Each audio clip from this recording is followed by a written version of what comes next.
So, tungkol naman po sa sa nag-video, ah, hiyang-hiya na po ang aking pamilya, pati mga classmate ko. Kasi, puros negative lahat yung naging feedback. Bagkus sa ating pagtatrabaho, pagsasakripisyo, hindi nila inisip yung aming mga sakripisyo. Madaling araw pa lang yan, nandyan na kami sa lansangan para lang makapagserbisyo.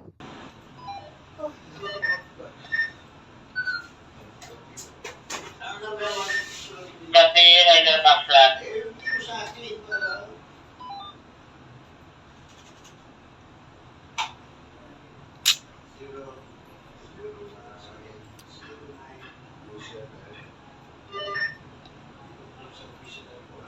Eh, kung tutuloy ko, ay napaklat. Pwede, gabi.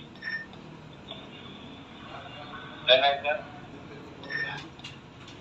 277 between 2 Mars along 9th Street, corner Westport. Nahihingi po ako, sir, ng taus-pusong pasensya po sa nagawa kong kamalian.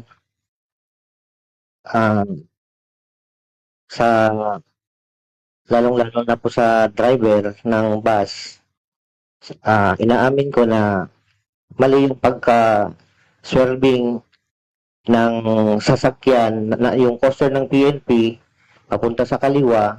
Ang sa akin lang naman po ay kukuha lang po ako ng mga pasahero kasi po nakatasking po ako sa libreng sakay nung araw na yan na programa po ng DOTR.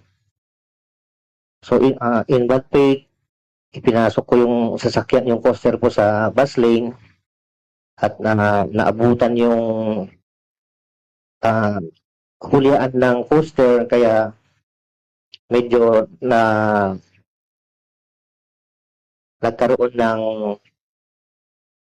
kasga sagian. So tungkol naman po sa sa nag-video, hiyang-hiya na po ang aking pamilya, pati mga classmate ko. Kasi puros negative lahat yung naging feedback. Bagkus sa ating pagtatrabaho, pagsasakripisyo, para lang maihatid yung mga pasahero natin, hindi nila inisip yung aming mga sakripisyo. Madaling araw pa lang yan, nandyan na kami sa lansangan para lang makapagserbisyo. Salamat po.